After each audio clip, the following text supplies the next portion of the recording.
years of frustration, Dale Earnhardt will come to the caution flag to win the Daytona 500. Finally, third-generation star Dale Earnhardt Jr. brings him to the flag. Checkered flag waving. It's over. It's Earnhardt.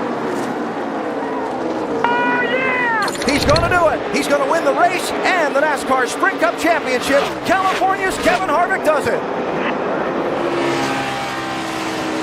You are the 2014 Sprint Cup champion. The 24-year-old from Dawsonville, Georgia, is about to join his father, Dawsonville, in elite company. Chase Elliott is a NASCAR Cup Series champion. Ah! Ring that sign, boys! Yes! And the 1991 winner of the Daytona 500 is Ernie Irvan, the Morgan McClure Chevrolet.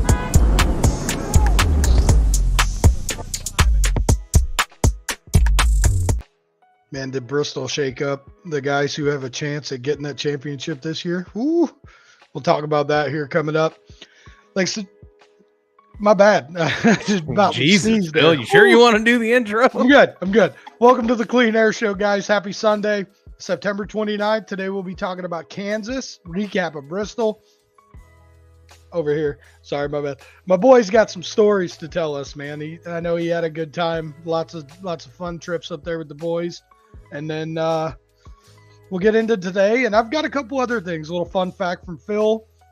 Also, you and I talked about it a couple weeks ago before you went up to Bristol. I put together a little slideshow of about 15 to 20 of my favorite photos from different travels in my NASCAR stuff, like recently. So anything from 14 to when I did that contest at Homestead up till just random stuff with my family and friends at different tracks when I was working. So I got that to show off a little bit today, and we got some good stuff.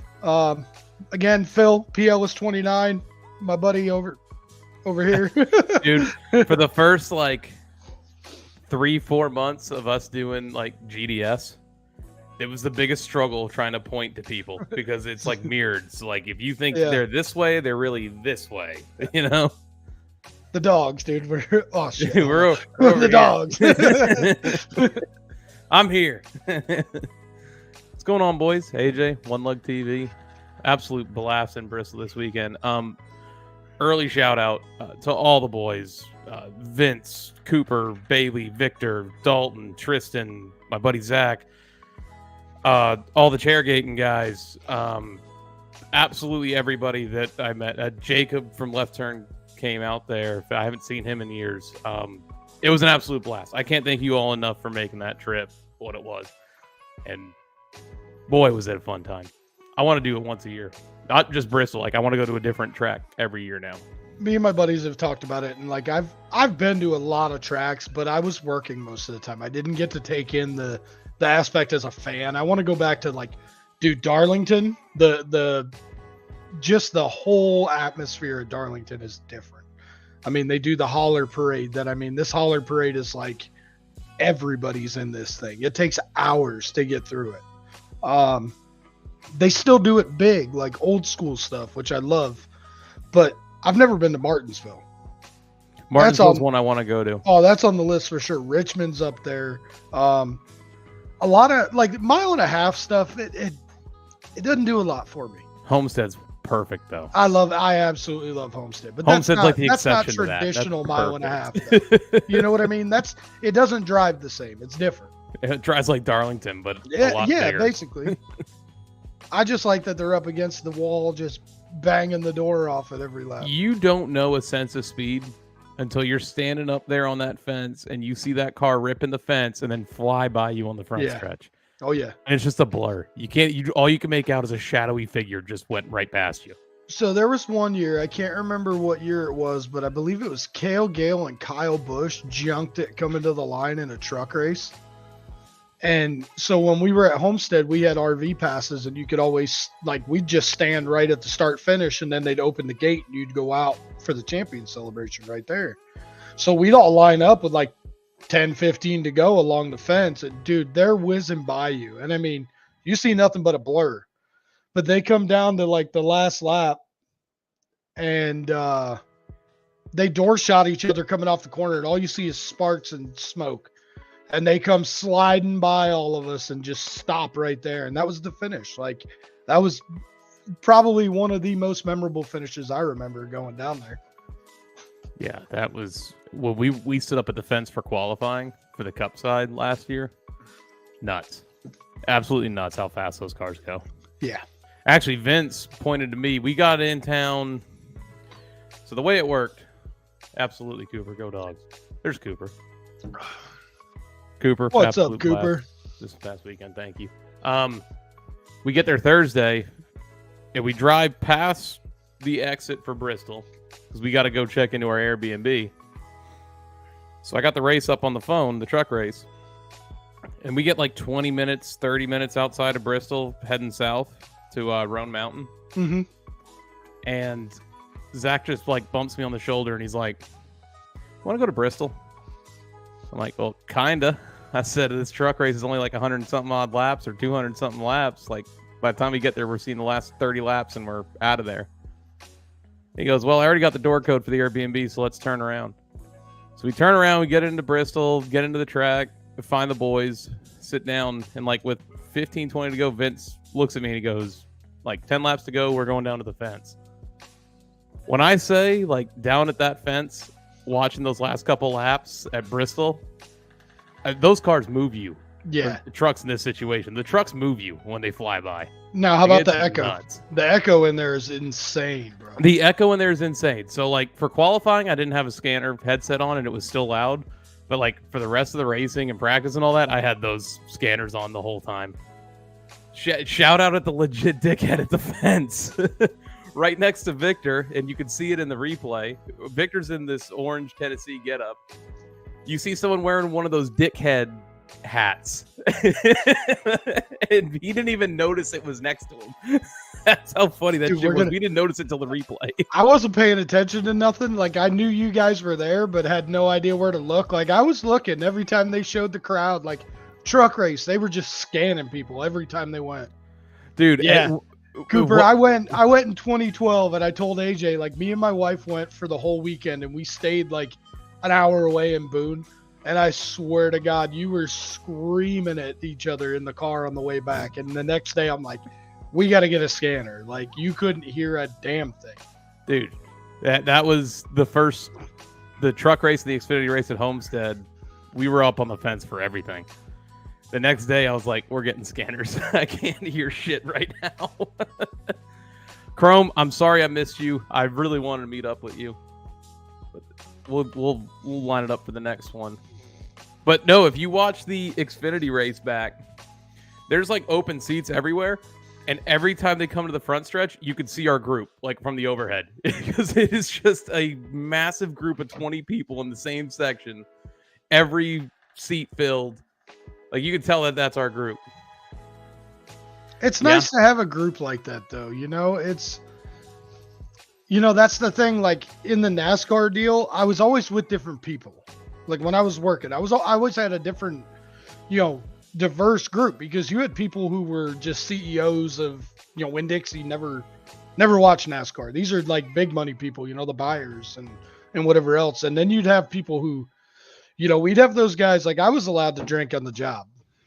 So that's awesome. Most of the time, the first place we went to get to know each other was we all went and grabbed a beer and sat down and, just got to know each other better. And then, then you'd have the people who, dude, they were there. They were NASCAR fans, like contest winners. Contest winners were the best, dude. They were just so grateful about everything. And with people I knew, we just travel around and basically bullshit with everybody. Josh Williams. I make it a point every weekend I'd be with Josh somewhere, hanging out, talking to him, his dad. But that's that thing that, like, now as I've gotten out of that, and I don't have that group. I need to get with the boys. I need the boys to incorporate me. That was the best weekend experience I've had at a racetrack. Like, that was awesome. Usually it's just Gwen, Zach, and I. It's just the three of us. Yeah. We'll meet up with some of the boys that come up there. Like, we'll meet up with them before the race, after the race, just say hello and passing and all that, and just continue on our way. Like, no, that was legit. Having a full group the entire weekend just having a good time. Like, it was great. Cooper, I want to go to your comment here. The older I get, the more it takes me 2 days to recover. I feel that because we left Bristol. You guys don't need you guys don't know nothing yet. We left Bristol. It had a whim, spur of the moment decision to go watch Morgan Wallen in Knoxville. I saw the photos. On the way back. I got a flight at noon the next day to get back to Florida, and I work on Tuesday. When I say I've been dead this whole week, and then we have a hurricane to fucking boot. Well, I messaged you, and I'm like, bro, are you alive? Like, bro, I don't even remember the flight home. Like, I just remember waking up in my bed on Tuesday morning going to work. Like, see, that was the hard thing for me was when I was on the road, most of the time I had to pack up and drive somewhere. Right. So there was no like right now on my Facebook memories, it was like where was I? I started at Charlotte, I went to Dover, I left Dover, went to Dega. A 3-week stretch where I wasn't home.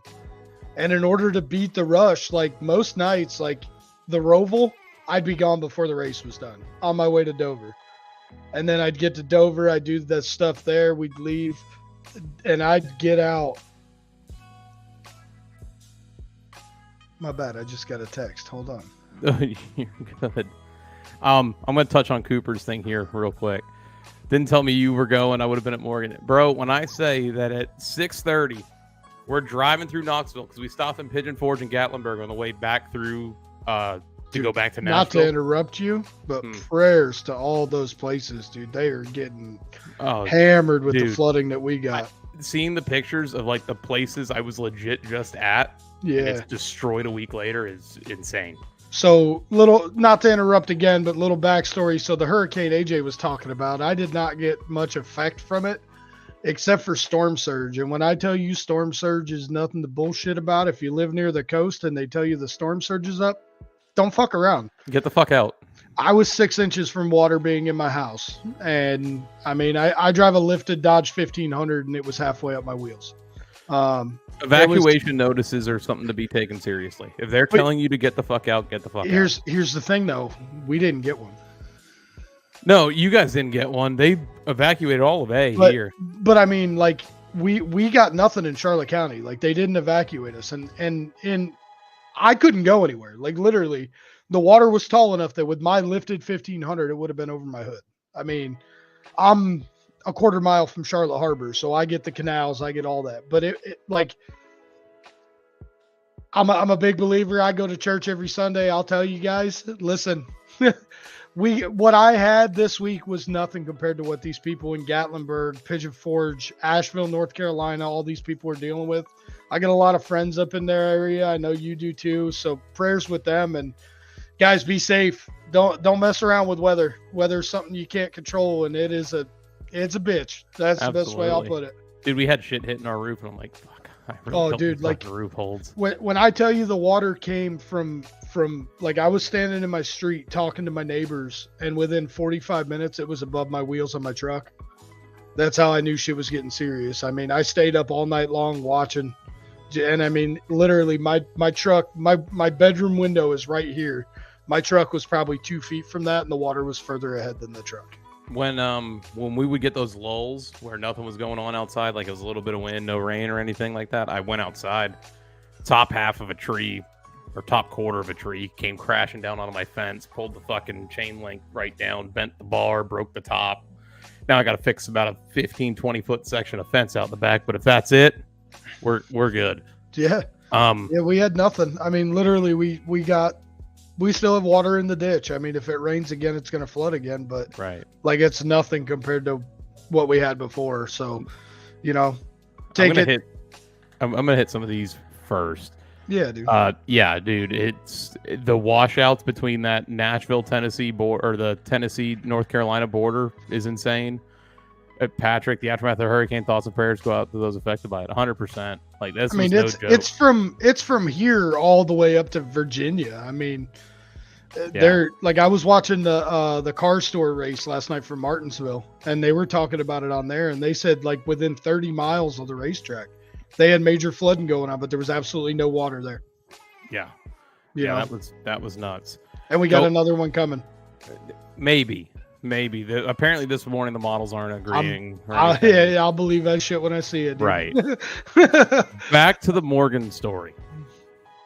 So we come through Gatlinburg, Pigeon Forge. We're passing Knoxville. It's like 6:30 in the evening. So like the show's already started. Ernest has already been on stage and off it. And Zach looks at me and he goes, Morgan's there tonight. And we already had plans to go to this bar, Morgan Wallen's bar in Nashville that night when we got back, just for a couple drinks, hang out till the next day. And he goes, you want to go? I'm like, kinda. It'd be cool to see Morgan Wallen at Neyland fucking Stadium. Like, hey, look at your messenger real quick. That's legit. So he goes, what would you set? He goes, how much are we going to spend on tickets that you would say yes? And I said, anything under $200, we'll go. Go on Ticketmaster. We found 2 nosebleed seats. I mean, behind the fucking stage. I could only see the corner and then the front half of the stage.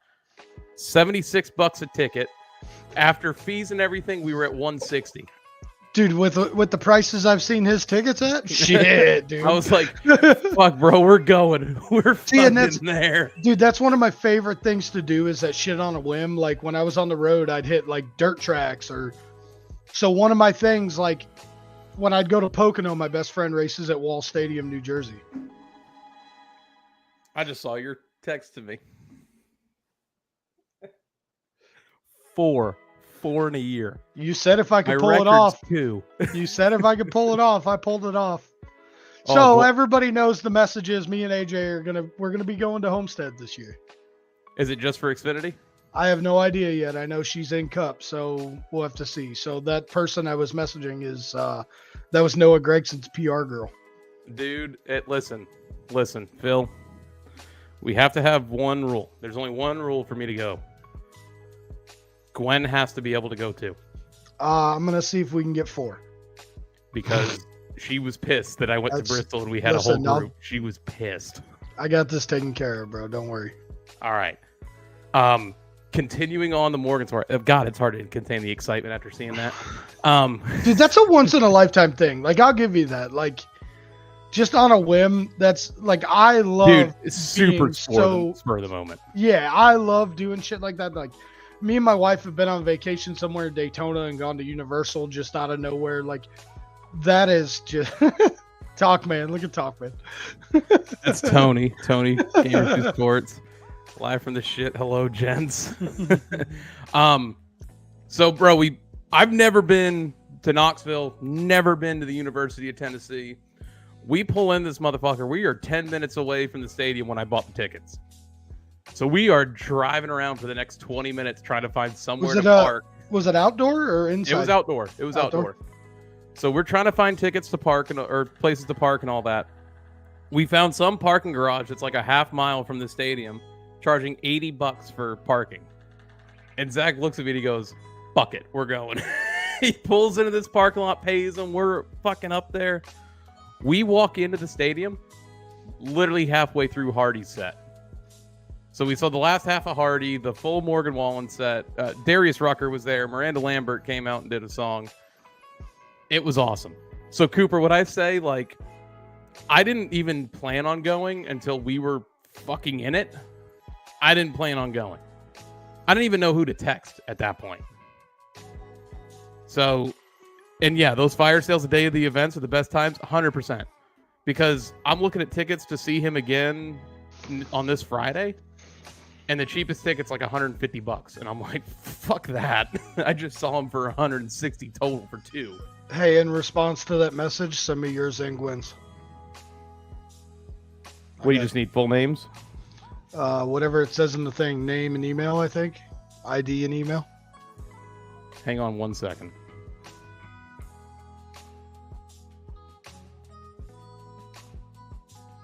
You haven't even told her yet. Just tell her where we're going, bro, now that she's standing right there. Hey, Gwen. You get to come in here for a second. We're on the show right now. I'm with Phil.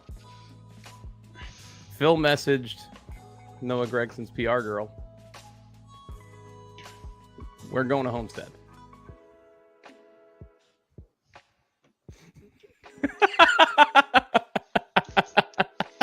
So the group is going to be either the two of you, me and my wife, or the two of you, me and my father-in-law.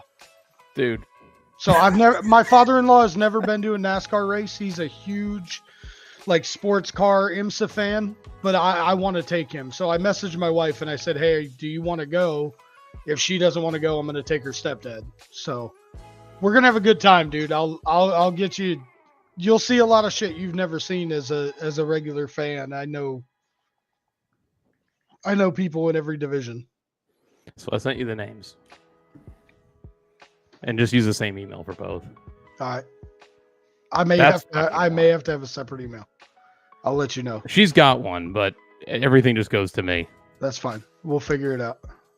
I'm glad I didn't go. I couldn't open my eyes Sunday. The amount of alcohol my sister during the night race.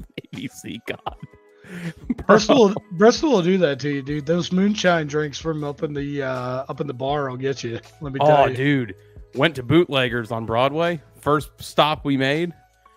Had one of those fucking they were like a Sugarland Shine butter pecan cream mixed with Jack Fire.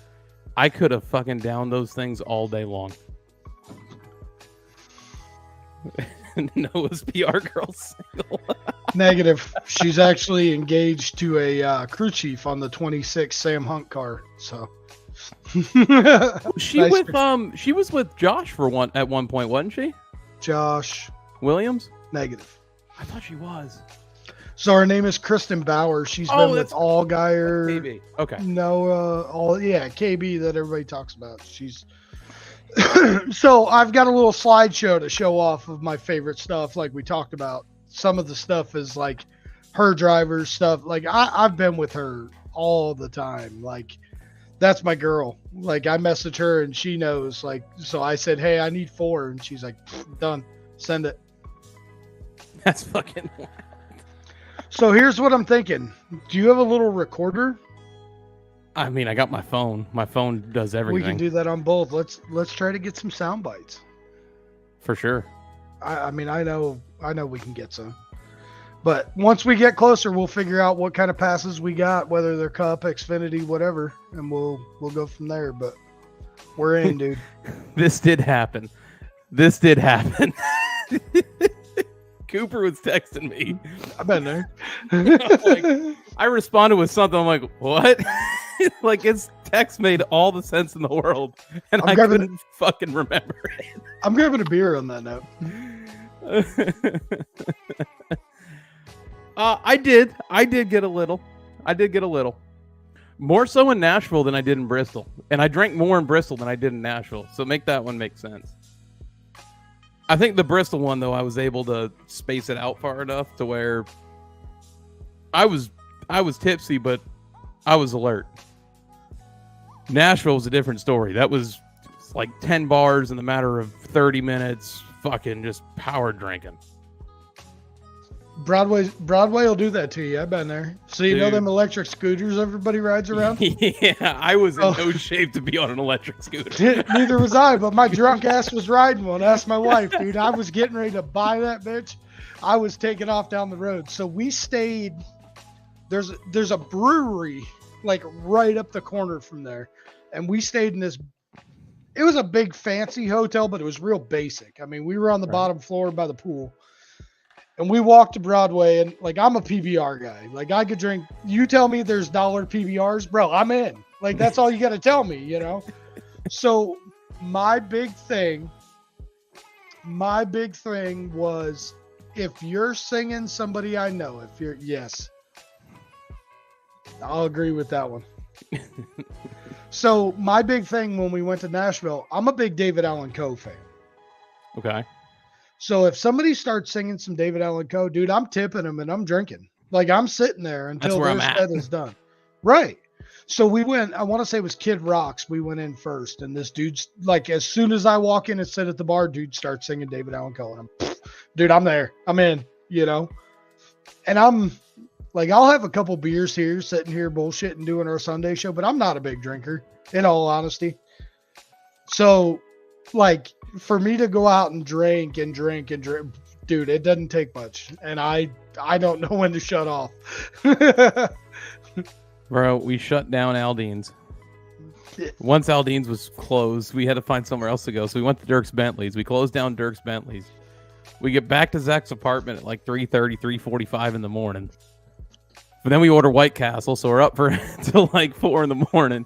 We're leaving for Bristol the next day. Like, we woke up the next morning with plans to go back down to Broadway because we wanted to see the Johnny Cash Museum and all that.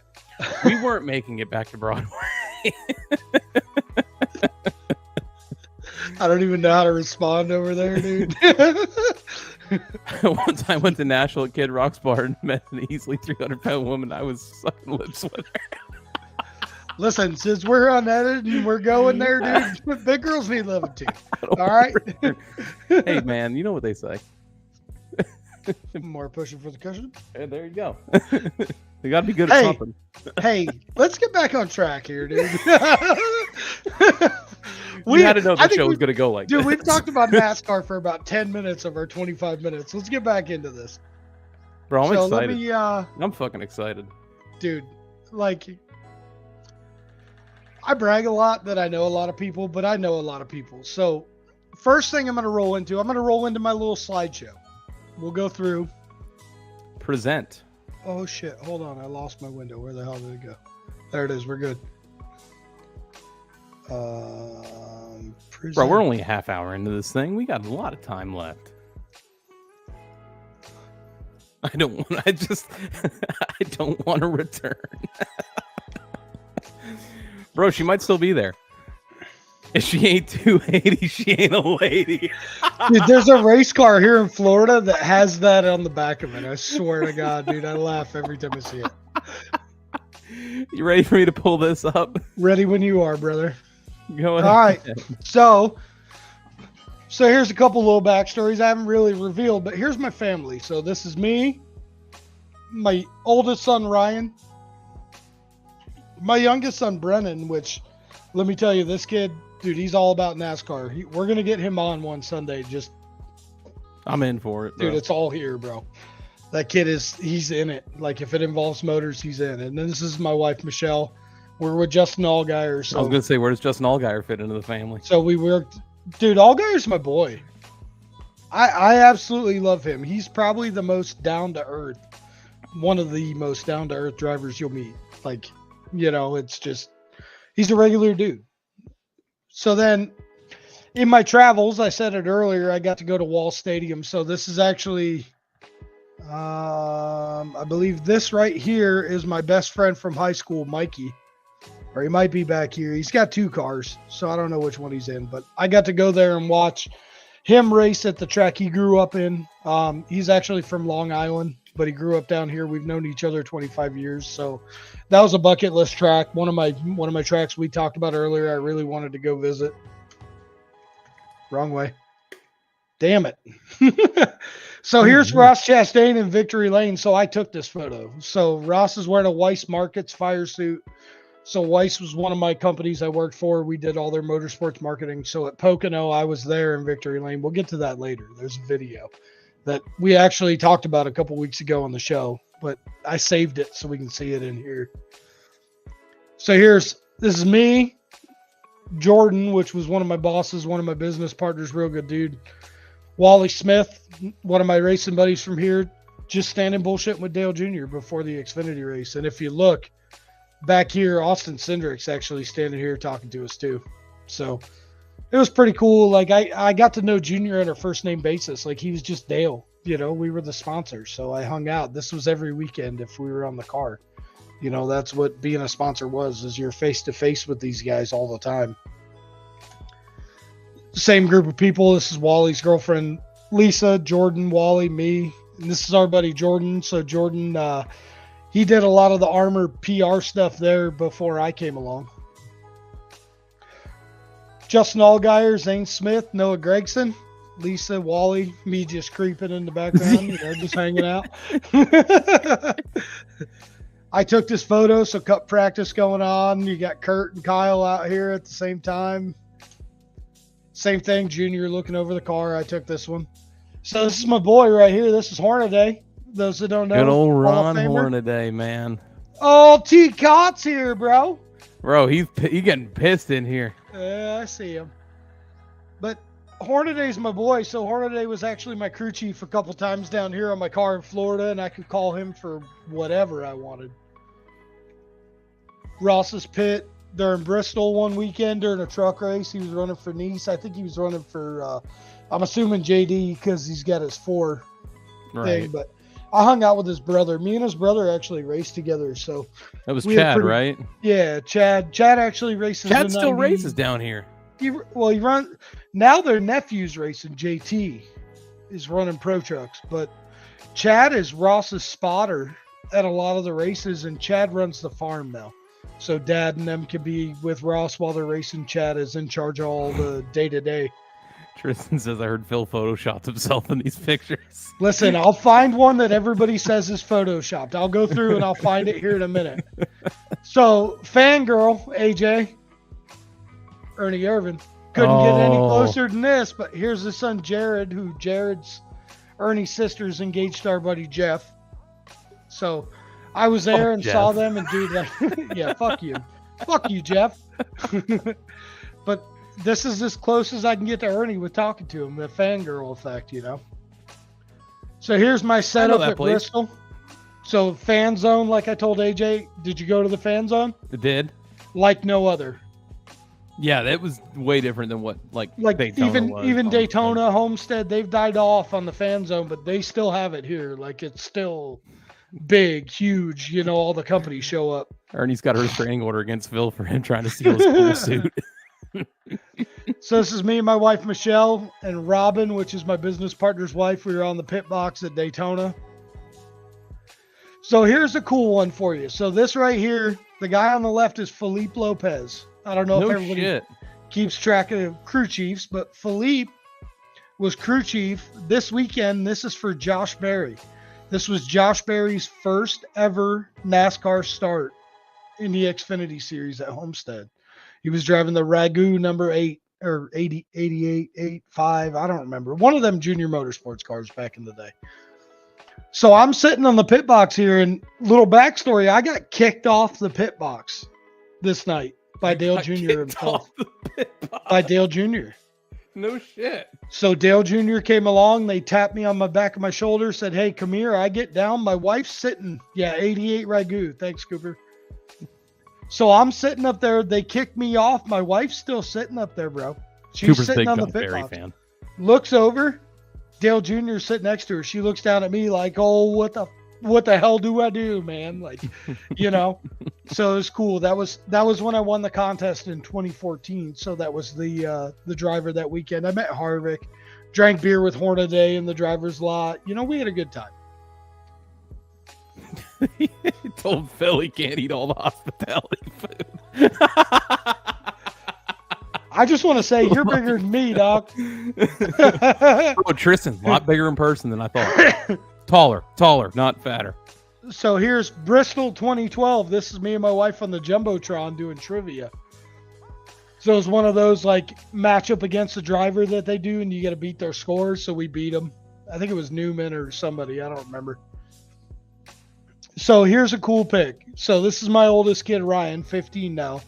This is Crafton. I have this hat in my closet, autographed by, bro, I can't even tell you, at Homestead.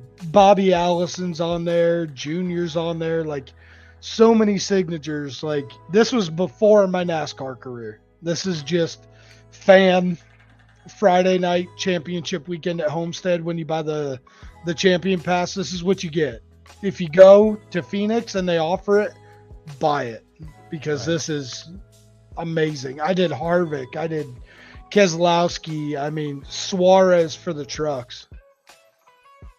Fangirl Phil, 100%, bro. I'll admit it. So here's our seats at Bristol. This was for the Xfinity Race Cup. We sat over further towards I ain't going to sit here and lie to you. Stay on this picture for a second. Yeah. I wish they still had the scoring pylon there. Because when you're just watching the Jumbotron, you're trying to find where the fuck your driver is. So hard to follow along. It's a bitch. And you don't have phone service to pull it up on your phone. No, dude. Phone service there, shit. Horse shit. Homestead phone service is really good. Daytona sucks. When they were sponsored by Sprint, everybody had service. Just saying. So here's me and my wife. We're sitting on. Back in the day, Nationwide had their pit box. Yep. And they had their PR area outside. So we're sitting on the pit box right now with my buddy. That's awesome. So, dude, Fuck off, Tristan. I watched so many people get interviewed. Danica, Juan Pablo. I mean, my buddy was the main dude. He was the MC for Sprint, Nationwide. Now I think he's doing a lot of track houses stuff at tracks. If you see Race Car Johnny, tell him you know Phil Ellis. That'll be your friend for life. Oh, dude, you'll have a best friend for life. So this weekend at Bristol, so Race Car Johnny put me backstage at NASCAR Race Day. So Kenny Wallace, who was it? It was John. What's his name? Who was the guy that did Race Day with Kenny Wallace and all them? John Roberts. Yep. So it was all them, and we got to be like right there, front row, not in the crowd. We were ahead of the crowd, dude. It was so cool. And just, I met so many people I know through Race Car Johnny. So Race Car Johnny he was a crew member for Bigley here locally and nationally. So he changed tires on Bigley's truck when Bigley ran Truck Series. So just cool guy. Like, I know we're way off subject, guys, but like, this is just cool shit. Like Bristol stories, you know, like this is what I want to get back to. I want me and AJ to make memories like this. Like, Homestead's going to be big, dude. Dude, Homestead's going to be cool. Awesome, bro. So that same weekend, this is the weekend that I hated fucking Ryan Newman, dude. As soon as I went to this modified race right here with Burt and Jason Myers, so these two right here pulled me aside because I had their shirt on and I was trying to meet Ryan Newman, get an autograph from my kids, and Ryan Newman was like, yeah, fuck this. I don't want to do this anymore. This is boring. Really? Yep. I have not liked Ryan Newman since this weekend. No, he wanted to get ready for Cup practice, and the modifieds didn't mean anything. But the modifieds are guys like me. These are guys who own their own shit, who work on their own shit, who, you know, and that just drew me to these guys. And for you to talk like that, nah. And you're kind of an asshole for that. Oh, dude, I'm a huge asshole in general. No, not you. No. I mean in general, like people who don't know me, like I'm a huge dick. Cooper, like Newman. All that to just run 15th, crazy. Fucking Tristan. So here's that Pocono win by Ross in the trucks. Right. So this is that weekend in Victory Lane. This is old Phil. I know Phil anywhere. Me holding the watermelon beach ball. So Ross was celebrating. This is on Twitter.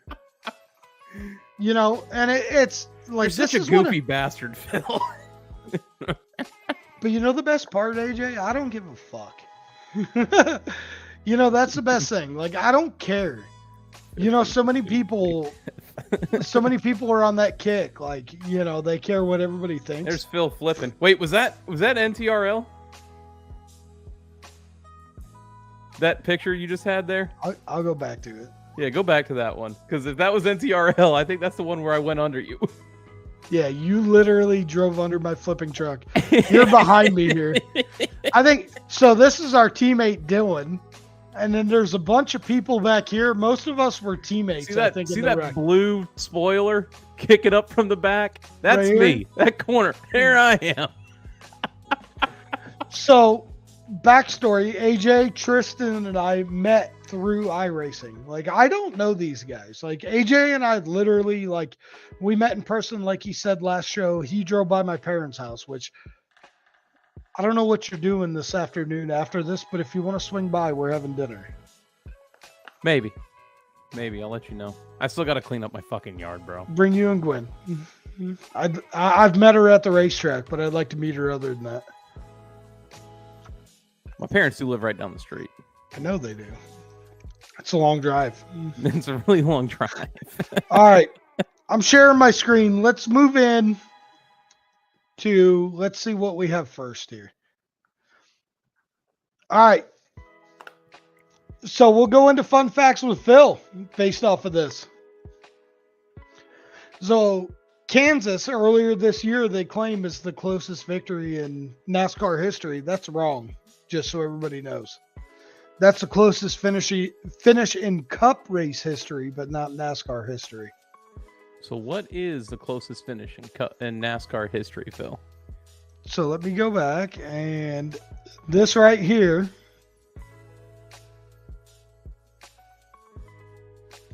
So this is Daytona. This is Tyler Reddick, Elliott Sadler. So this is registered as 0.0004 seconds. Yeah, because what people don't realize is the actual timing line at Daytona is the start of the yellow. So corner. this is actually, which if you look, this looks way closer. But because of the timing line is what gets this. This is 0.001. And also the fact that Buscher's on a banking, and this is taken from top down. And it goes by an angle, and he's beating the angle because he's down low. But don't count out. Like, you got 4. This is 4 cars all within this much for the win. Oh, dude, we had a shot at that one. Yeah. We had a shot on Saturday. I was pissed. A slim shot, but we had a shot nonetheless. Oh, look, Phil, Tate's here. Tate still likes me. We ain't gonna go through all that today. I love you, Tate. Love you, bud. I guess while we're going through fun facts with Phil, I got one for you. What you got? I got Vince's picks for the week. Oh, let's do it. He's taking. Before we go into Vince, let's get ours. And judge them off of Vince's. I go with Reddick. Kansas Reddick all day. Dude, you're on that Reddick tip. Dude.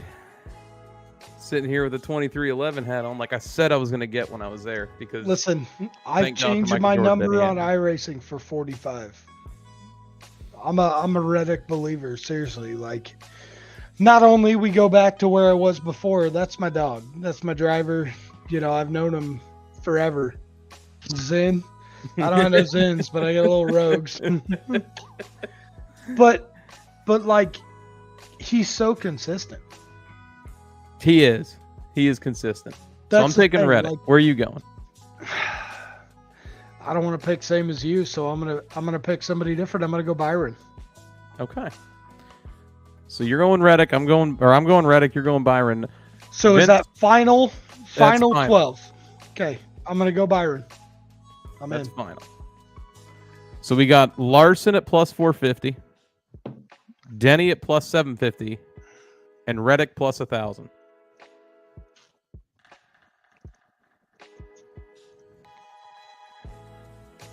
How do you feel about that?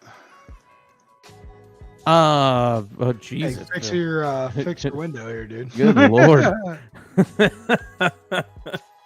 Wow. Inception, dude. I thought one fill was bad. Then we had like 1,000 of them, dude. Oh, we're screwed now. I don't think Larson wins back-to-back races.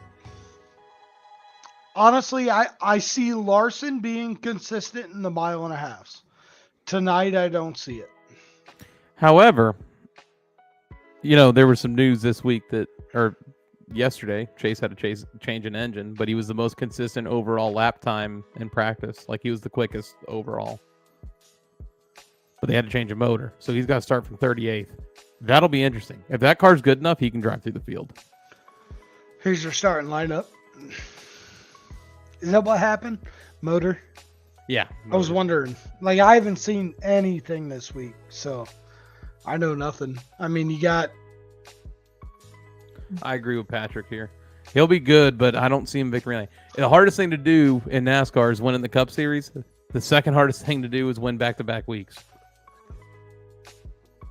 This week, I'm going to go C-Bell. C-Bell. I just think that's safe. Starting from the pole. Fuck. But Yeah, Ty but Gibbs think being about- up there. Ty's coming on a little bit. Ty's coming. Ty's doing good. Doesn't have to worry about the pressure of the playoffs anymore. Dude. Can just focus on going out and winning races. How about Hocevar? Hocevar, okay, Stepped 14. it up, starting 14th, been top 10 like last 2-3 weeks. So Corey LaJoy qualified 27th. Where's old Justin Haley? 23rd. That'll be an interesting one to watch this week. How do you feel about that?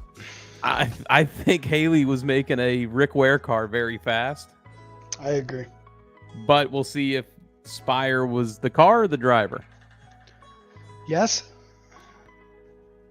I'm trying to look through here. that's the way I see it. Yes, I think it's both. Bubba, mean- 13th, not bad.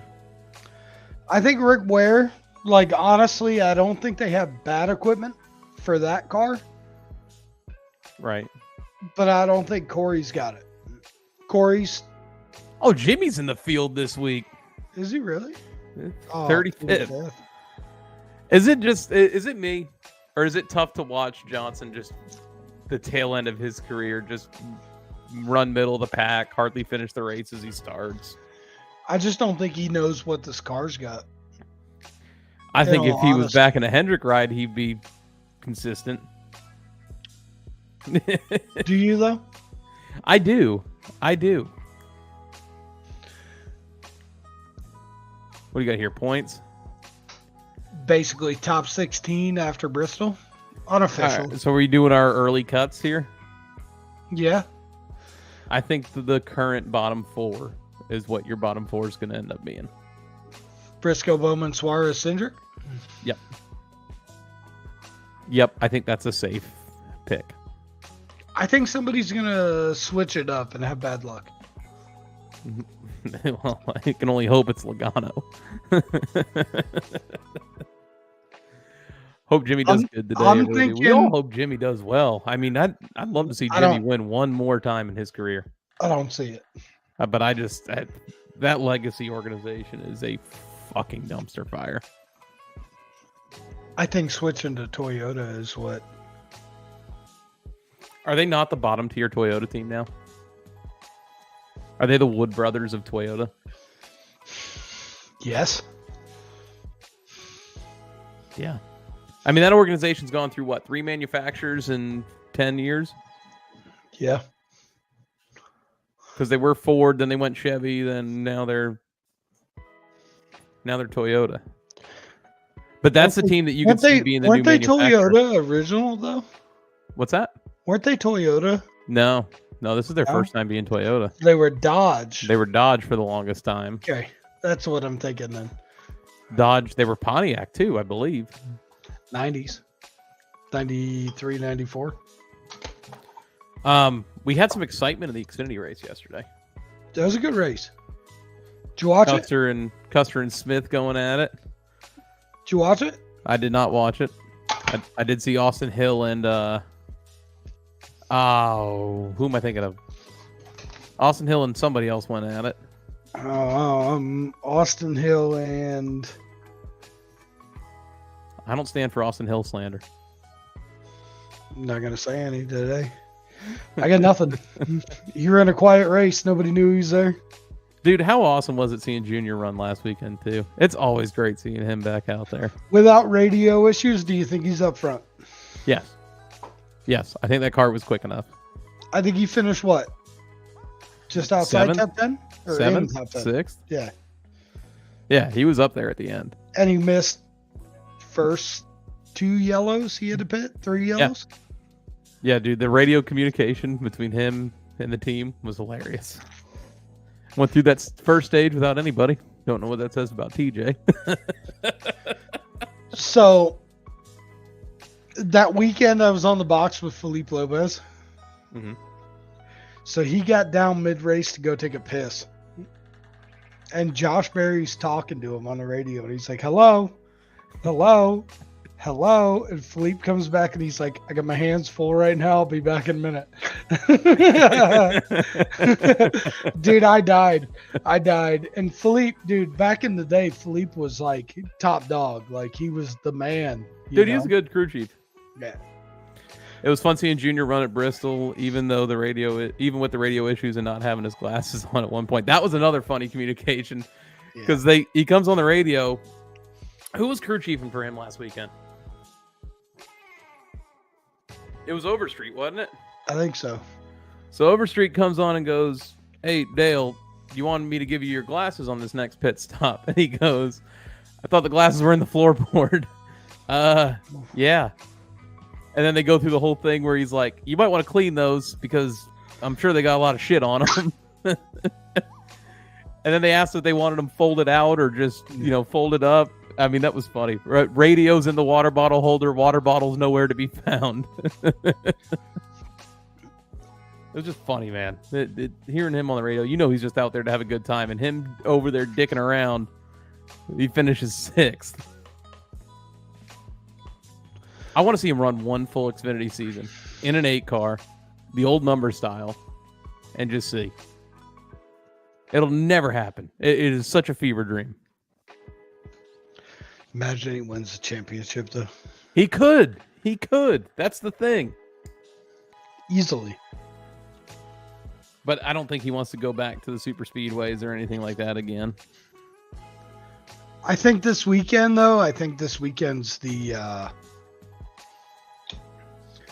of the round, probably the most normal race. We got, Vegas next? Nah, Dega. Is it Dega next? Dega and Roval are next 2. Then Vegas, Homestead. So Homestead's the 27th, so end of month. So we got 4 weeks from today is Homestead. It'd probably help if I wasn't on the fucking truck series schedule. Sitting here like, wait a minute. So you got Kansas, Dega, Roval. Then Vegas is the Homestead, Martinsville, Phoenix. I mean, you've got a lot of wild cards coming up. October 27th. Might be there. Like I said, I don't know if that's just for Xfinity or if that's for Cup too. Either way, dude, it's going to be a good time. It's going to be nuts. We'll get together. We'll figure out if we want to go down night before, stay, whatever.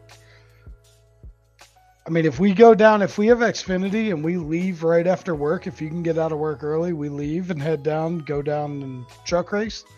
The truck race is on Saturday. It's not Friday now? And no, it shouldn't. At least last year, it was Trucks Xfinity same day. Let me look. I'm looking at it too. Yeah, Homestead Saturday, 26. Okay. Noon. So we leave early, even if we go down Friday night, get a hotel, hang out if we have Saturday. That means we have truck and Xfinity. We could be on the stage for the celebration. Yeah, the next 4. If we're there for Cup, we can be there for next 4 for Cup. Yeah, we'll see. That's not the last race, Martin. Phoenix, but that's championship 4. Yeah, right? Let's get locked into the championship 4. Yeah. Truck has 2. They have Homestead. No, it's not. Martinsville's after. Yeah. Does Truck end with Homestead then Phoenix? Truck's the same. Homestead, Martinsville, Phoenix. Okay. So they go Martinsville Friday. Yeah. Good race there this week too, with Corey Heim taking the win on the last lap with Majeski running out of fuel. But dude, Heim doesn't have a ride. I love that. Like there's no ride announced for Heim for next year. Like where do you place him? I've started cheering for drivers that are more like local guys. Like Majeski's not a local guy by any means, but he races a lot of our local stuff here. Yeah, he's here. He runs a lot of shit. I mean, like Sauter's racing in some of our local stuff now. Yeah, Sauter run. He was here a couple weeks ago at the Freedom Factory. He'll be at the Bigley in November, Thanksgiving weekend down here. He actually won down here a couple weeks ago. Yeah, for the Bigley warm up. Yeah, the icebreaker or whatever. Stepping away for a minute. No, you're good, man. You're good. The truck race was awesome at Bristol. That was probably the best race of the weekend. Like actual race wise, that was probably the best race. Raja's a good little driver, man. coming on strong too. I think end of year he's showing his I strength. think your next superstar though is Zilich. I think that's going to be 100%. your next. I'll guy. agree with that. I think next year Xfinity you're going to see him win multiple. Xfinity next year is going to be great. Oh, dude. That's not even safe for the air, Tristan. We cannot do that. Tristan says wasn't as good as our National Geographic episode. That'll get us canceled in a heartbeat, Tristan. We cannot talk about that. Isn't he African though? No, it was unrelated to that. It's not anything about that. He's probably going to give me shit for calling him African. Oh God. I'm sitting here tearing up just thinking about that though. That was too funny. I'll tell you after the show, Phil. Dude, our nights on racing, we hit some pretty rowdy nights. That we sure did. Remember That that we I sure got kicked did. out of my own league and the other league? I'm not saying that one out loud, Tristan. I'll wait till Phil sees that one. The most you get is me putting it up on the stream. Damn, Phil, where the hell did you go? Taking a piss. I'll be right back. We only have 3 minutes left. We can go over an hour. We're good. We talked about this week. I'm good with an hour and 20 or so. God, we got a lot of stuff to plan now. Are we Let's do a locked in hotel at an hour or can we go long today? I mean, we can go long. I just don't know what else you wanted to discuss. Oh, we got plenty. Give me a minute. I might be able to get us a hotel. All right. Fairly cheap. We'll talk this week. I mean, it's locked Fairly in nice. passes, so. I'm going through hotels.com though just to get an idea what hotel prices would be. Who goes with me depends on when we're leaving and what we have, in all honesty. I'd like to take my wife, but I want to take my father-in-law. Really, he's never been, so that's big. Let me grab a drink real quick. I'm grabbing some water. Let's get into picks. What do you got? Well, I already For said today. Reddick. All right, well, Reddick's who I'm going with. let's go. Give me your next 4 out. I know we talked about it earlier, but I do think it's going to be Cindric. Who was it? Cindric. Fuck. Where is it? I'll pull it up. Hold on. I've got it saved here. Although, fuck it, Cindric is coming on Cindric- strong. Cindric's good at some of these big tracks, too.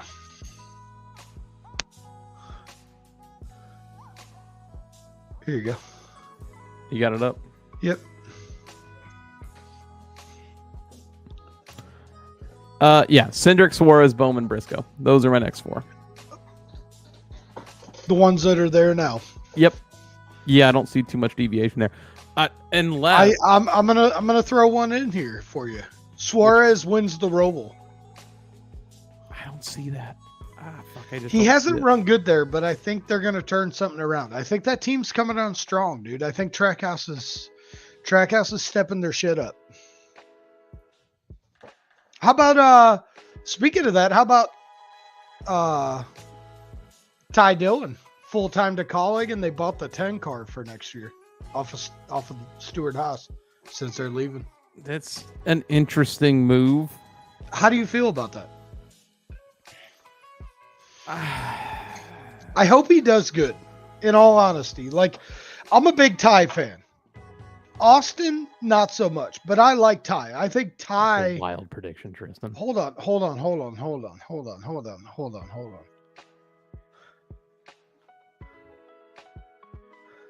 You think Blaney, Cindric, and Logano are out plus Bowman? I think Blaney, Cindric, Logano, negative. I don't think Logano's out. I think You've got Briscoe out for sure. I think you've got Bowman out for sure. I think Suarez is going to be the wild card. And I think it's going to be, in all honesty, I think it's going to be a Blaney, Chase Elliott wild card on this. Because Chase has not had a good roval. No, but man, when he needs to be, he's really good at speedways. I mean, you could be good at speedways, but if you have a bad roval and you don't finish good at the speedway, what do you got? No, like I'm saying, like I could see him winning Dega. I don't see it. Track he's already got 2 wins at in his career. I don't see it. I think you're going to see somebody outside the top 16 win Dega. You're going to see Chase when the race starts today below the cut line, just because he's starting. Oh, 100%. I think he'll stay 20th and below for most of the first half of the race. Yeah. Well, it depends. Did Hendrick put the good motor in it? That's what it boils down to. I agree with Tristan. 100%. Like Penske, Logano, I think Logano's been struggling lately. These tracks are just so good for Blaney that I just don't see it. Pull that comment up right there. I'm sorry, I was too busy looking at hotels. Give me a second. I agree with it. Take next year. Briscoe at Penske is going to be tough. At Gibbs, but yeah. That's what I mean. Sorry. Gibbs, yeah. Yeah, he's going to be good there.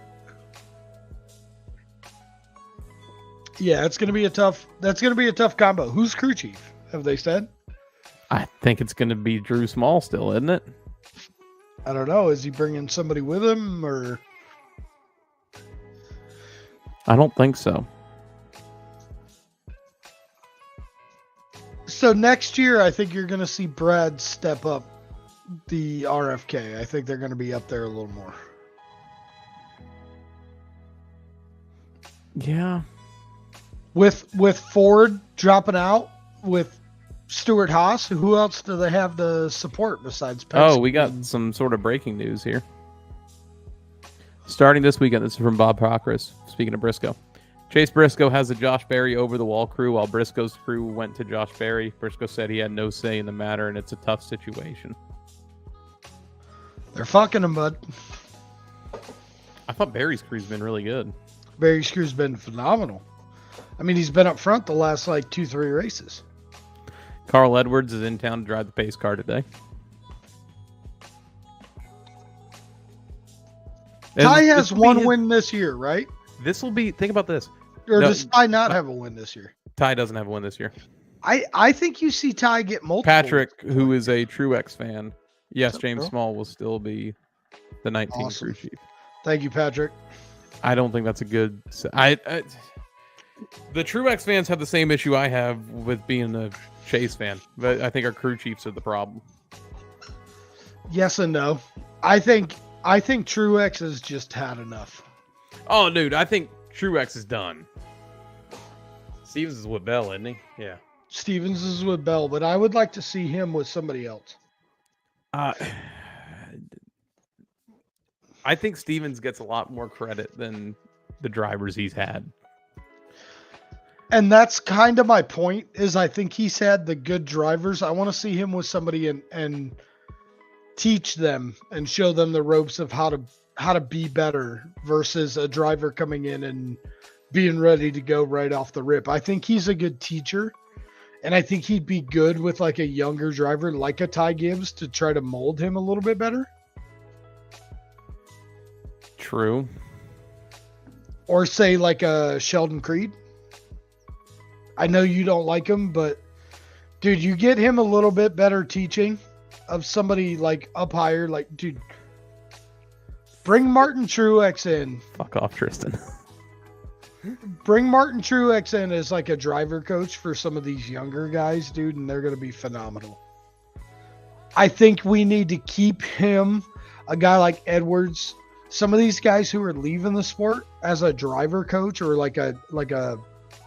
mainly a PR thing. Think about the interviews we used to have with Biffle and guys like that.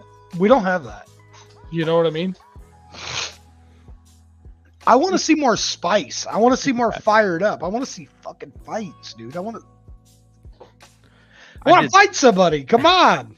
I did say a couple weeks ago, Patrick, that after Jordan and Denny didn't sign that charter agreement, I was going to get a 2311 hat. So this is what we came up with. That was the same episode I said it was Michael Jordan's big dick swinging. Yeah. Like it was at that point where I was like, "Yep, I got." See, and I'm a big 2311 fan. I'm not a big Bubba Wallace fan, I'll tell you. But it's because of his attitude. It's not because of his driving. That dude can drive the wheels off anything. He's got a bad attitude, but he's always been harsh on himself too. But that's the problem with Bubba is he drives beyond the ability of the race car. He doesn't like if you back it down a little bit and save for a couple laps, you'll be there. Right. You know, he's right there. But he's balls to the wall, and I love it. I love that. Ross Chastain, Josh Williams, those guys, they're all balls to the wall all the time. Reddick's the same way, but Reddick can save and be balls to the wall at the same time. Dude, speaking of saves, that Zilich save yesterday. Oh my God. Oh my God. Doc Hudson would be proud. You know, like that kid there, that's in my opinion, that's the next Jeff Gordon. That kid's a wheel man, bro. I don't think we've had this much hype about a driver since Jeff Gordon. Larson. But yeah, Larson's showing the hype, but it's not Jeff Gordon hype. Which car is he going to next year? Is that Trackhouse? Zilich?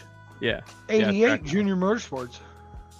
Well, Trackhouse doesn't have an Xfinity team, so he's going to Correct. Yeah, he's a junior next year.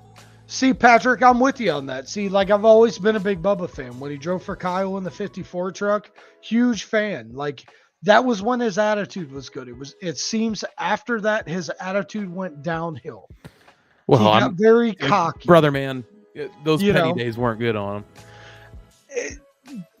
Dude, and I give no disrespect. The man is a fucking wheel man. Like 100%. That guy will. You put me and Bubba head to head, I'll outdrive him. That's bullshit. I'm just talking shit. I'm like, goddamn, Bill, all right. But dude, like Bubba's got the skill, but his attitude is here when it needs to be here. He's not level-headed, and the problem is he out-hypes himself. He's thinking too greatly of himself versus taking what you can get. And that, in my opinion, is hurting his career. Is he wants to be the great one. He wants to be number one. But right now, he's 15th. I mean, obviously, Reddick's outperformed him in the same equipment. Oh, 100%. 100%. But I also don't. Is Bubba a driver? Fucking A, dude. I'm also not a part of the people who are like, oh, why do we always have to post about Bubba? Like, no, dude. So I am I'm not a Bubba Wallace fan. I've been told I'm racist because of it. Like, that's not the case. Like, at all. No, but there are for sure those fans that are 100% are haters. I think the guy can drive. The biggest problem is the hype. I don't think he's backing the hype up for him, and he knows it, and he's trying too hard himself to meet that hype. Right. You know what I mean? And dude, it's one of those things like he has to. Like that's what he needs to do. Like to him, inside, it's probably I got to beat this. I got to prove these people that I'm right. Not, I see what you're saying. It's a little bit long-winded in a sense, but he's trying to overcome all these naysayers about him. So he's trying to do too much. Exactly. I get you. I think AJ Allmendigger's the same way, bro. Yeah. In relativity, I think Montoya AJ was the same way. Montoya, Fittipaldi. I mean, all those guys that have come from road racing background. John Andretti 43, Christian Fittipaldi days. Dude. Those Cheerio cars were sick. Dario ran for who? Ganassi, right? Dario was Penske. Didn't he run the 40 for Ganassi? He might have ran the 40 for Ganassi too, but I primarily remember him at Jacques. Or am I thinking of Hornish? I might be thinking of Hornish. Hornish ran the 77. That might be Hornish because I remember the All-Star race where Hornish came in like a bat out of hell. That was Hornish. Everyone's like, "What the fuck is going on here?" But like the biggest thing for me is like, you know, you've got guys further back in the field Mm-hmm. And the biggest focus now is on Larson, on Briscoe, on Cindric, on, the guys up front. Show some of these guys in the back that are busting their ass to get where they are. You talk about them, but give them a little more TV time. Those little name sponsors, dude. Timmy Hill is sponsored by a construction company out of Sarasota, bro. Like, no bullshit. Some of these little guys, they're sponsored by little tire shops, little shit like that. Like, bro, these guys aren't getting the recognition as to what it takes for them to get there versus one of these big teams who has Ally as a sponsor or one of these big sponsors. Like, these guys are fighting nickel and dime. Like, they're there. So I got a buddy who runs ARCA.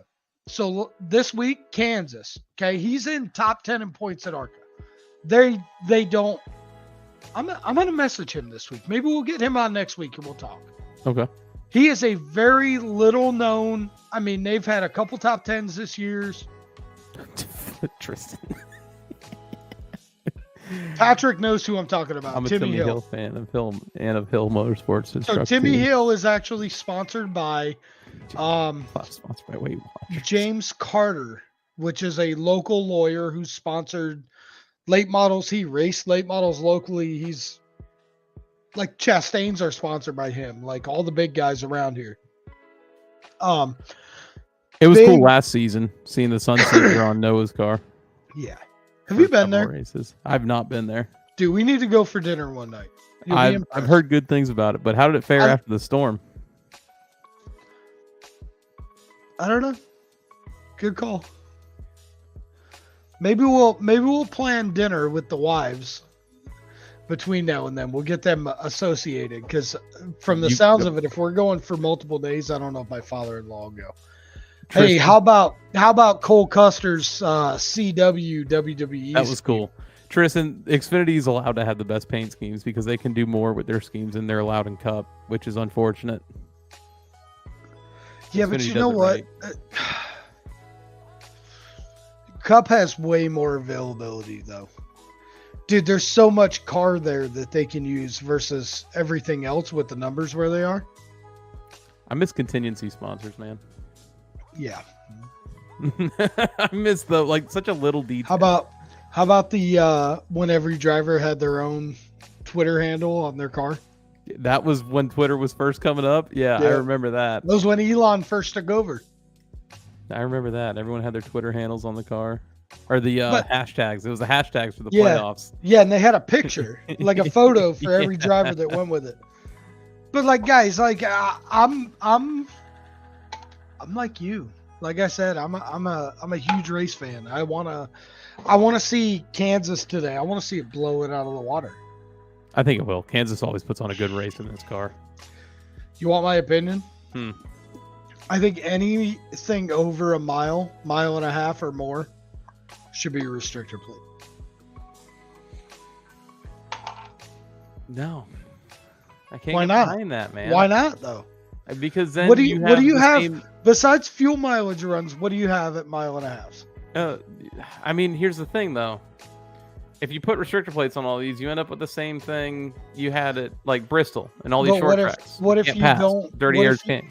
What if you don't go as far as what you normally do at a bigger track? What if you go a little more so they have to get in line and draft by each other to set up a pass instead of...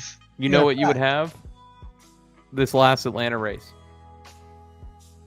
Last Atlanta race wasn't good. Once the leader got out in front, no one's getting the around. finish. The finish was the only thing good in that race. Sure, but and I've said it 1,000 times. A good finish doesn't make a good race. Yes and no. A good finish can overshadow a bad race, but a good finish does not make a good race. But that was the hype about this race earlier this year was the finish. But what else did you have? Single file all the way around all race. Yes, but you can have comers and goers at these super speedways that you don't have at, for example, short tracks. Like the short track package is just awful. And then they want to sit here and say that they brought the same tire to Bristol that they did in March. Ain't no fucking way. Ain't no way. Goodyear decided to beef up those tires. They didn't have tires exploding every 30 laps because they didn't want a bad image. But here's what I want to see, okay? I want to see tire mileage. I don't want to see fuel mileage. I want to see tires that only go 40 laps. You want to know a good way to fix this? Softer compounds. Bring in the tire wars again. But what do you have, though?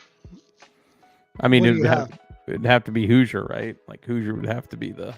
But I mean, Hoosier, in my opinion, Hoosier will outrun Goodyear all day long right now. Yes, but if you American have Racer- a mixture of American field, Racer American could do Racer, the same thing. Dude, you got General. General Tires making the ARCA tire. Look at those races. Dude, they finished side by side this week at Kansas. if you had at least a choice in tire or changing compounds, you would at least have people all over the field on different strategies, comers and goers, Now, make these races better. let me ask your opinion. How do you feel about the multiple compound? So I'm not as big of a fan of the multiple compound, and only because it's going to turn into F1 where everybody's on the same tire compound at the same exact time, and it does nothing. You're literally having the same race. If you made these guys where they were limited on their sets, you might make it different. Let's just say you only have one set or two sets of an option tire. So now, question for you though. Now, what if? I mean, time's evolving, and I get it. I'm not a fan. Like, I'm a fan of 90s balls to the wall, go out and beat the fuck out of each other. Car sideways coming out of the corner every time. Right. Rockingham. Dude, Rockingham was the best track in the 90s. 100%. Oh, dude, how many times did you watch Charlotte and you saw those cars sideways coming out of four through the tri-oval? Think about the race in the Winston Open between, who was that? Vickers and Bliss? Yeah. I know it was Bliss. Was it Vickers? And he turned him off of four. Bliss was in that net zero car. Dude, they were, you don't see that. Like, that's the thing, is that racing is gone. And There is no two-lane racing anymore. Everywhere you go, it's single file for the most part. You realistically lost all that when they moved away from the car tomorrow. The car tomorrow provided really good racing. I don't give a shit what anybody says. That was good racing. I'll agree with it. But the car of the 90s and early 2000s, you'll never beat it. No. The Tauruses, the Dodges, back then anybody could win in the early 2000s. I'll tell you how you fucking make the racing better. Take off that stupid underskirt, give these cars 1,000 horsepower, and let them fucking go. Dude, I've said it forever. I don't watch racing for who can lead the pack. I want to see who the hell can be the fastest. Who was willing to take that car, go the extra mile? Who's got the cojones, bro? On the verge of head plowing right into a wall, but is willing to drive through that. So here's unpopular opinion. I'll say it right now. I'll call it out. We're at the end of the show. I'm going to say we go 10 minutes more just sitting here bullshitting. That'll give us an hour and a half for today. Okay. So here's my take on it. Okay. These guys are getting paid millions, billions within multiple years to do what a guy like me has always dreamed of doing. Let me see what you got. Let me see you, like, no bullshit, no offense. I don't want to sound disheartening. I don't want to sound like a bitch, but I don't want to see that shit limited. I want to see how fast you can go. Yeah. I want it to come down to, you go to Talladega, I want to see who's got the biggest balls to go 260 mile an hour. Just once in a practice session, I want to see it. Imagine, dude, the aerodynamics. Think about it. In 85, Bill Elliott ran that lap with a fucking brick, though. Brick. He did. An 85 Thunderbird was a fucking square box. What I fear is that if you were to go to that on super speedways, you would kill the survival of super speedway tracks. Yes, because people would get bored with it. But at the same time, do we need them? Do you need super speedways? Do you need them? Super speedways statistically draw more eyes on the sport than any other track. But I think 4 a year you call it 6 a year now with Atlanta. 8 a year if you want to count Michigan. I mean, Texas is going down that route too. it's too many. That's my point. You know what I mean? There's way too many short tracks out there that we're skipping over.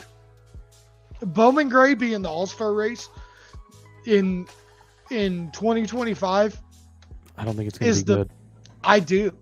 I think that's the best start to where NASCAR needs to be. I think they need to look at their roots and they need to go back to that short track mentality. This car isn't going to be good there. This car will not be good there. The car won't be good, but why can't you update and make it good? You're preaching to the choir on that one. I think you're preaching to the choir on everybody who's listening to this show. Saying? But think about it. Think about it. Right. Patrick's dead on this one. AJ, pull this up. 6 drafting races a year, only exciting but nerve-wracking as fuck. For sure. Think you're about on the edge of your seat the whole time, but that's what also makes it fun. But think about Harrison Burton, bro. Here's my point. You get away from the chase mentality.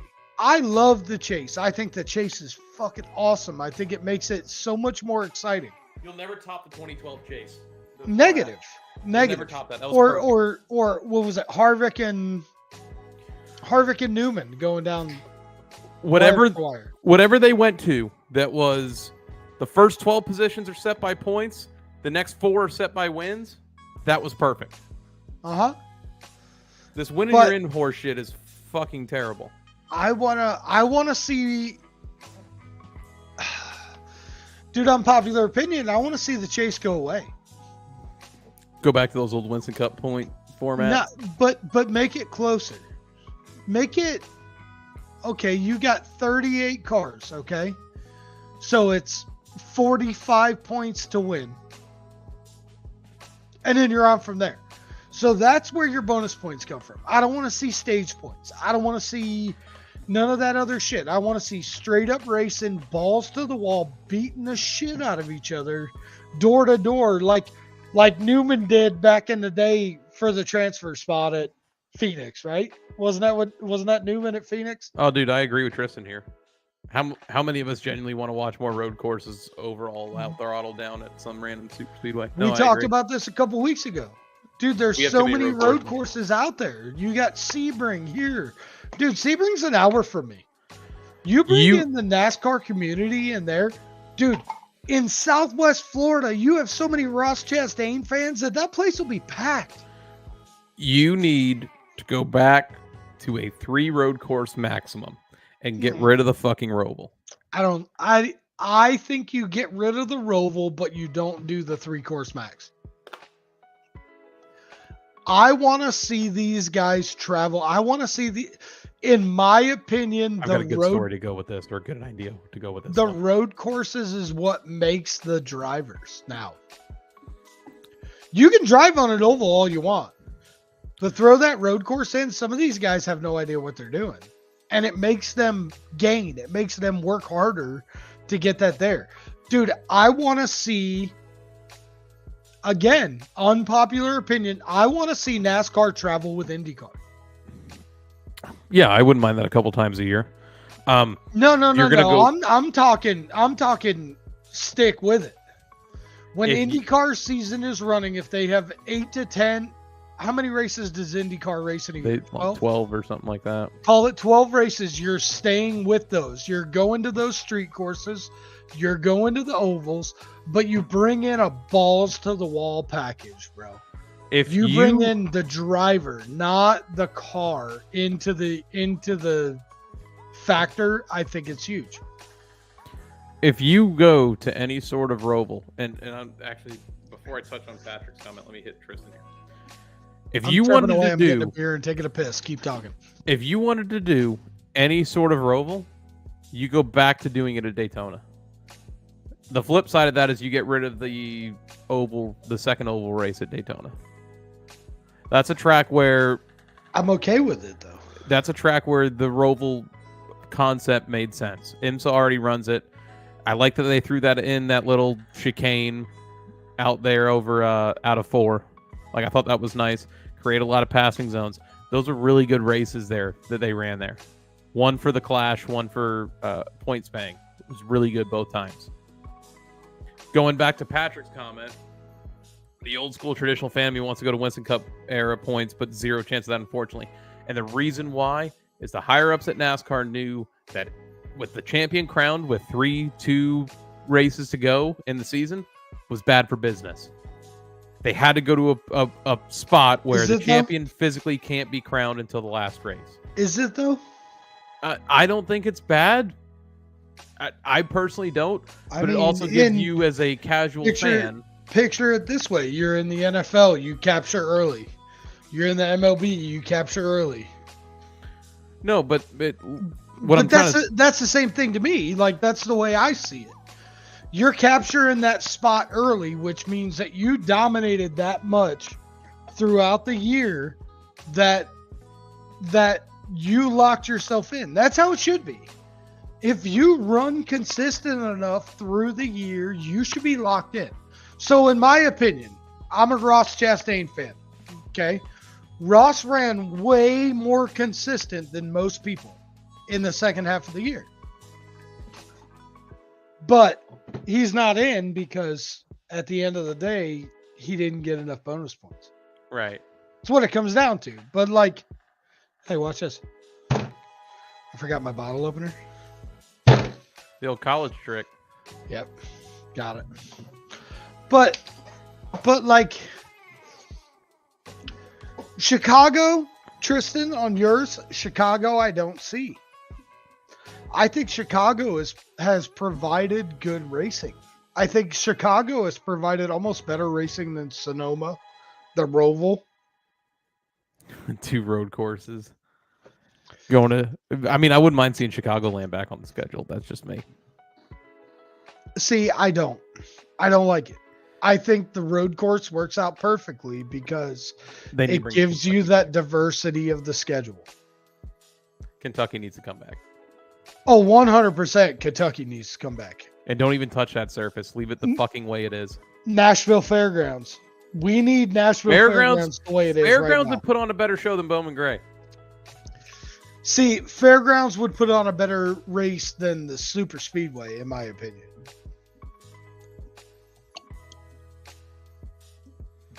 All cars have gone to pit road. No issues. Elliott to the rear engine change. I'm just trying to go through any last minute notes. So right now, I've got points as of now. So starting this round, you got Larson, Elliott, Wallace. What? Hold on, that's the finish for last week. My bad. Let me go over the finish for last week. Sorry.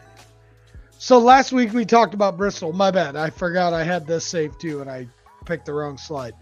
So last week we had Larson, Elliott, Wallace, Hamlin, Bell, top 5, Blaney, Priest, Briscoe, Bowman, Chastain, McDowell, Gregson, Cindric, Busher, Gibbs, top 15, Smith, Byron, Hocevar, Hemrick, Reddick rounded out top 20. 10 cars on the lead lap. So let me throw this out, and I want to put this out here. So who's your long shot to do good today? Long shot to do good today that's in the playoffs? Not in the playoffs. So like somebody that True like all right, I'll go with it. It's a good track for him. He's out of the playoffs. He hasn't had such a great year. So I'm talking like, if you want a true, by definition, long shot to do good here,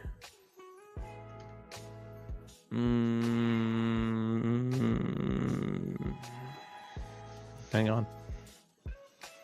Long shot to do good at Kansas. I want to say Priest, but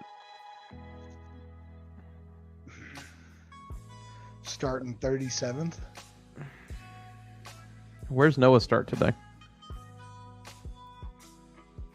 24. Barry? I feel like this is a good 29. Stewart Haas. I feel like this is a good Stewart Haas long shot track. Everybody Stuart Haas is 24 and back. Noah's 24. Who's starting 17? Cindric. Cindric. Here's my call on this, okay? Now, I want to see this kid do good. I'm not a fan. His driving in the truck series kind of gave me a bitter taste, but I want to see Hocevar do pretty good here. Hocevar's only a long shot because he doesn't have a win yet. That's a good driver. Dude, he's steady top 10 to 15 every week. He's a good driver. I knew that after being at Homestead watching him win the truck race. I'm like, this dude's got it. My phone's ringing. I'm stepping away for a minute. You're good. Actually, we're getting down to the end of this. So Phil's over on the phone. Oh, I didn't see Tristan had a comment up here. Let me pull that up. If you keep the playoffs, I want it to be a no win and you're in. Same with during the playoffs. I like I said, if you go back, if you want to have a 16 driver field, first 12 are locked in on points. Last 4 are wins. It's the only best way to do it. Justin Haley's going to struggle to have a good day today starting 20 something. I don't trust Spire. I just don't. But who knows? I mean, coming into now they have a new driver. They've got, 6 races to figure it out now? 7 races to figure it out now? They might be in good shape for next year, but I don't see it this season.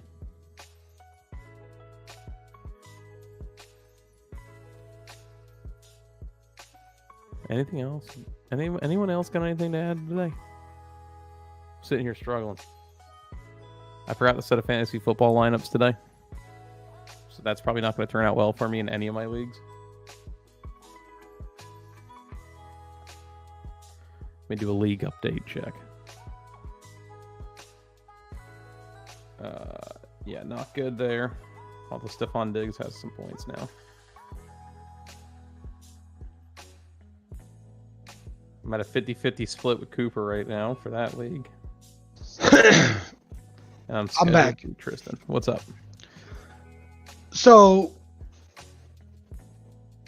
T-Cot, let's schedule you in for next week. You're here every Sunday. Let's get you in here to bullshit with us. This old boy. Dude, who was that in the 66? Balicki? Watching Balicki. Arby's had the best idea last week for sponsorship reasons. The guy was on fucking TV every 5 minutes because he was getting lapped. He was the meat, dude. Dude. Balicki could have ran his Xfinity car and been faster on Saturday. So, where's Daniel Hemmert going? I don't think he's got a ride set up yet, right? Think he goes back at Xfinity or what? I don't. How do you feel about the whole Ty Dillon thing? Do you think it's going to go well? I don't like it. I think both Dillons just need to go into an ownership role. See, I think Ty's a better driver. I think Ty's a better driver for sure, but he's never had the chance. I did not show the flyover video. You want me to show the flyover video? Let's end with the flyover video. I'm gonna have to send it directly to you, and then I'll play it off of that. I just gotta find it first.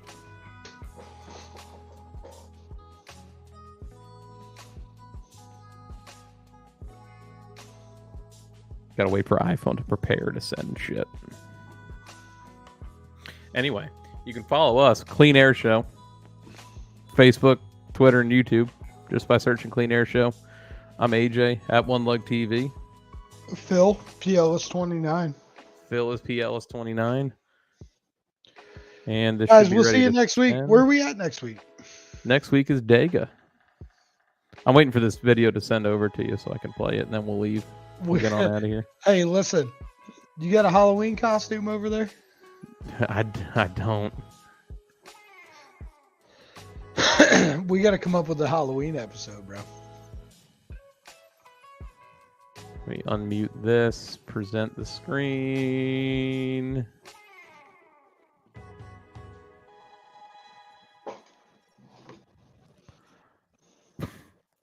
All right, we'll see you next week. We're ending with this. See you, everybody. Oh.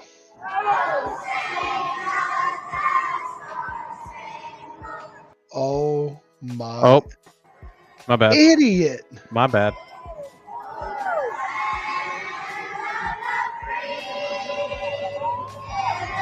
C-130 Hercules, Angel of Death. Are you guys in like the highest row you can go? Pretty much. Dude, that's like, We're out of here.